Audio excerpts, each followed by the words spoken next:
En 1977, Stanley Kubrick vient de sortir de Barry Lyndon, et malgré la réussite artistique indéniable du film, le succès est pas vraiment là. Les gens trouvent le film trop long, le box-office ne décolle plus, bon, alors Stanley comprend vite que son prochain film doit être plus accessible, plus commercial, et il va décider de se tourner vers l'horreur. À l'époque, la référence du genre, vous le savez, c'est L'Exorciste, et Stanley Kubrick va décider de s'échapper de ça, parce que pour lui, le mal ne doit pas venir du diable ou d'une quelconque créature, mais de l'homme lui-même. Il se plonge dans des centaines de bouquins d'horreur qu'il trouve c'est plutôt tous assez médiocres, jusqu'à tomber sur Shining d'un certain Stephen King. Red rum. Red rum. Red rum. Le bouquin vient de sortir, il a un certain succès, le succès commercial du coup va être assuré. Kubrick va cependant modifier en profondeur le bouquin, et vraiment dans tous les plans, que ce soit par la caractérisation ou par le déroulé des événements, que ce soit par les thématiques, que ce soit par les idées. En fait, son film va surtout servir du bouquin de Stephen King presque en toile de fond finalement. Le casting va se mettre en place avec quand même l'une des plus grandes stars d'Hollywood à l'époque, c'est-à-dire Jack Nicholson, qui formera un duo avec Shelley Duvall, et le tournage de Shining, vous en avez sans doute déjà entendu parler, ça va être un gros morceau.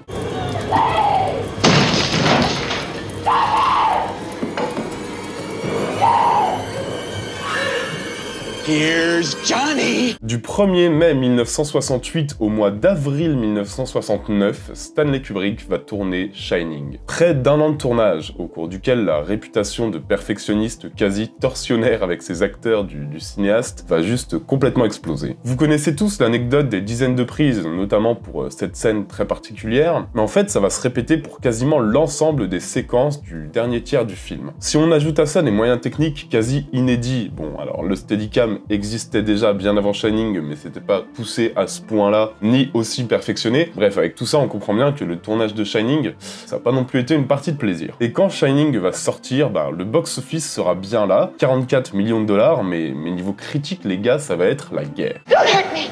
I'm not gonna hurt you. Stay away from me! Wendy! Stay away! Darling! Light of my life!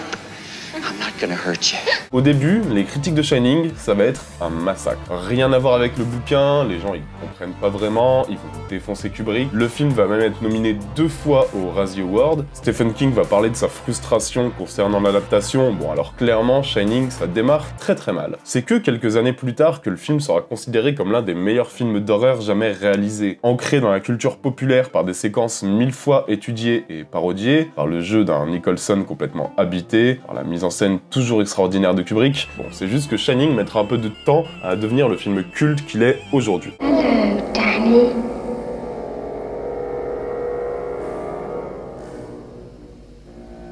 Come and play with us.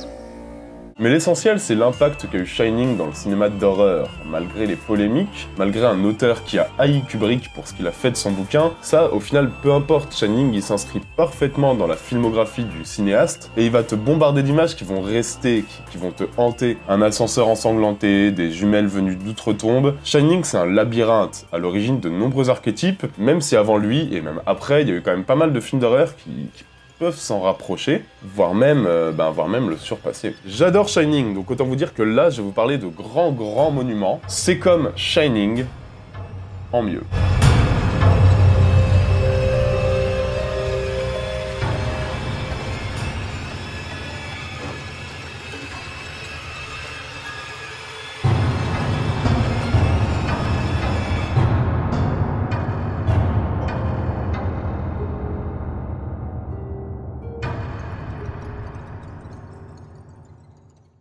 Et les gars, il y a pas mal de films que je veux évoquer avec vous aujourd'hui. Il y aura de tout, clairement, vous allez pouvoir vous régaler avec tout, et d'ailleurs, on va commencer très rapidement, on va faire un petit tour du côté de l'Italie, avec ce film au titre que j'adore. Le titre est magnifique, c'est le titre le plus évocateur du monde, c'est « Ton vice est une chambre close dont moi seul ai la clé ».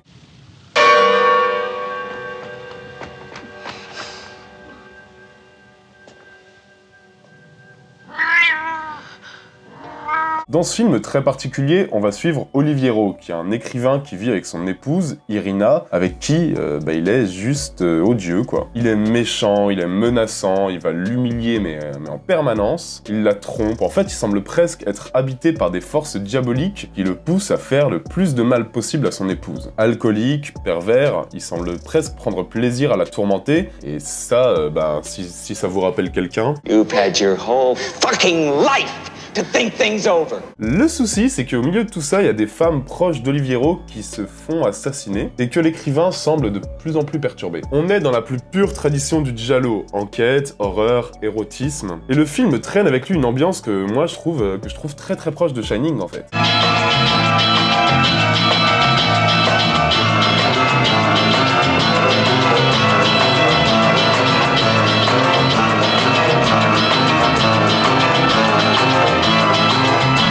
Un récit sous forme de labyrinthe, où la psychanalyse se mêle au meurtre et à l'érotisme, bon, je pense que le lien il est quand même assez précis. Et quand Floriana, qui est jeune, qui est la désirable nièce de l'écrivain, apparaît dans le récit avec beaucoup d'ambiguïté et va observer à distance le couple se détruire, vraiment ça devient de plus en plus tortueux quoi. Extrêmement bien réalisé et mettant en place une quasi-sexualité moite et une morale décadente, une direction d'acteur aussi où, comme Kubrick, chaque personnage semble presque porter un masque. Vraiment, croyez-moi, on est sur un super film, on est sur une sacrée bombe, quoi. Une bombe à suspense, peut-être, ok, un peu moins horrifique que Shining, je l'avoue, encore que, mais où l'atmosphère est sacrément dérangeante. Lasciami, sei ubriaco! Sì, sono ubriaco. Come ero ubriaco quella notte. Ma non sono stato io ad uccidere quella serva negra. Non l'ho uccisa io, quella lurida negra. Non l'ho uccisa io. Non sono stato io! Tout y est très élégant, très subtil, et j'ai plusieurs fois pensé à l'Overlook Hotel en voyant cette grande demeure vide où traînent des fantômes, bon alors pas des fantômes complètement froids, complètement distants comme ceux de Shining. Non, là c'est vraiment des fantômes brûlants de désir et d'érotisme quoi. Putain, on dirait vraiment que j'écris cet épisode une main dans le calbar en fait. Mais vraiment, voyez-le et vous comprendrez ce que je veux dire avec ça. C'est un film superbe, un des grands films du giallo qui fascinera quiconque aime ce genre d'ambiance, d'ambiguïté, de tension et de non-dit. Franchement, ça se regarde très facilement. Foncez, n'hésitez pas.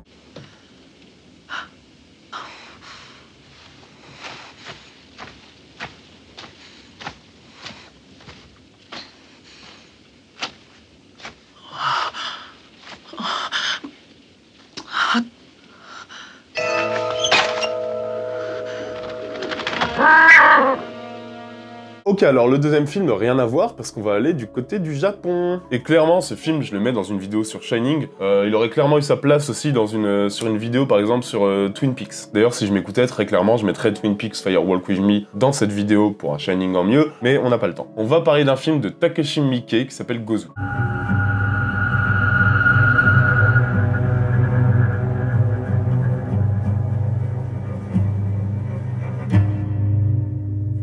Comme tous les films japonais dont je parle ici, j'ai l'impression, alors ça part de Yakuza. Deux Yakuza inséparables, mais l'un d'entre eux semble devenir presque fou, quasiment paranoïaque en fait. Son état mental se délite complètement et il va finir par disparaître lors d'un voyage avec son ami, un voyage proche d'une étrange ville. À partir de là, son pote va essayer de le retrouver et va pénétrer dans une ville obscure, fascinante, peuplée par des habitants qui auraient complètement pu être écrits par David Lynch. C'est un film très très à part dont j'ai décidé de vous parler aujourd'hui, vous allez comprendre.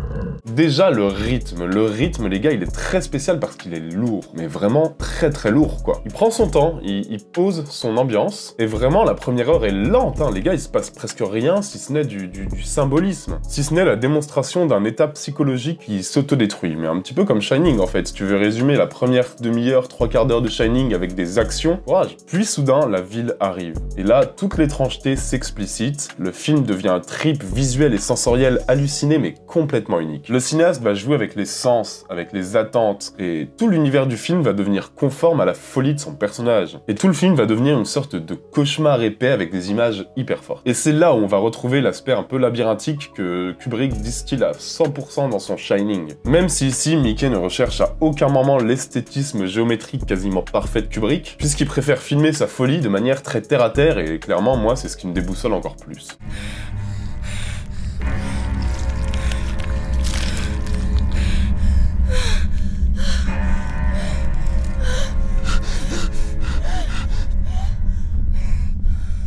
Ce film, c'est un film déviant qui prend le temps d'installer une vérité et un monde, bon, plutôt réaliste, pour mieux le casser complètement et donner ensuite l'impression de déambuler dans un asile de fous furieux où plus rien n'a de sens, où plus rien n'est logique et où règne en permanence une espèce d'inquiétante étrangeté. Clairement, le lien avec Shining, il s'est fait assez naturellement pour moi. Et ça, même si l'histoire de base semble assez éloignée, c'est vrai. Franchement, le traitement de la folie se rapproche, même si je dirais que le Mickey est beaucoup plus sensoriel dans son traitement de la folie, quand Kubrick quand même un peu plus psychanalytique. Mais clairement, c'est un film à voir absolument, c'est une curiosité, régalez-vous.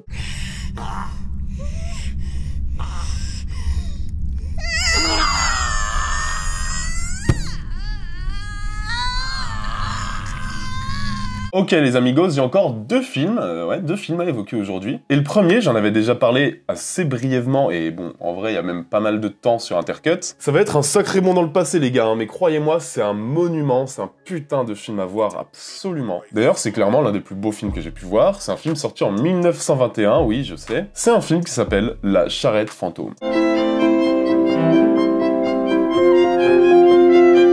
Bon, alors c'est aussi, très clairement, sans doute le film le plus éloigné de Shining de cette sélection, mais c'est mon kiff perso. C'est un film suédois qui raconte comment, chaque année, au Nouvel An, apparaît une espèce de charrette fantôme. Au dernier coup de minuit, un homme meurt et est condamné à conduire le triste convoi. En gros, la dernière personne qui meurt au bout d'une année va être condamnée à conduire le convoi fantôme pendant 1 an. Et on est sur l'un des plus grands films du cinéma muet. Vraiment, c'est une merveille, et je pèse mes mots, et je veux dire, regardez-moi ces plans, déjà, clairement, c'est à tomber, quoi. Et cette ambiance de conte de Noël terriblement sombre, cette histoire où un père de famille en pleine descente aux enfers va servir d'excuse à une narration éclatée, c'est vraiment juste merveilleux.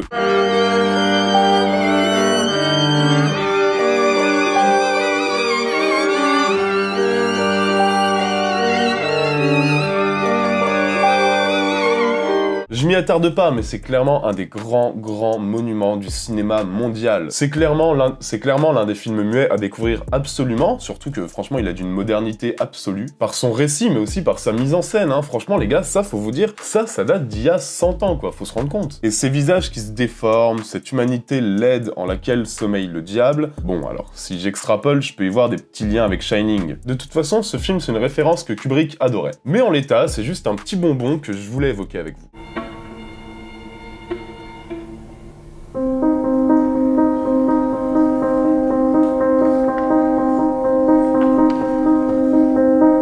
Et je vais finir avec le film le plus connu de cette sélection, sans doute. Et vous allez probablement me dire, mais frérot, quel rapport? Je vais vous expliquer. C'est un film que j'adore, que j'ai vu assez jeune, finalement. En fait, dès qu'il est sorti, un peu brutal. Je vais vous parler de Antichrist de Lars von Trier.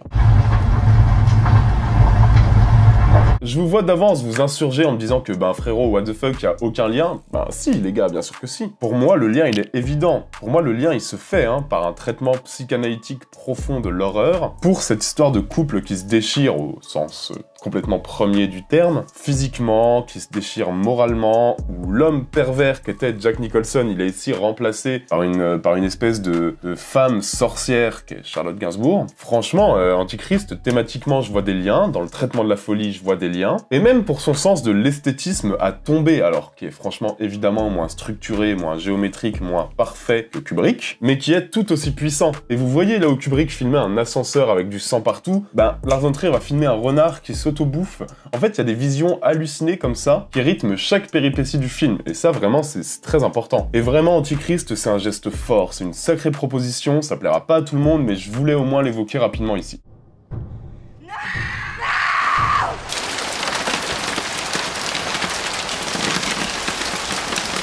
Ok, j'espère que cette vidéo vous aura plu. Comme d'hab, c'est vous qui choisissez le thème de la prochaine vidéo. Et je vous propose deux choix. Alors, La haine en mieux a perdu d'assez peu face à Shining. Je vais évidemment le reproposer, surtout que j'ai des bêtes de films. Et à côté de ça, je vous propose Seul au monde en mieux.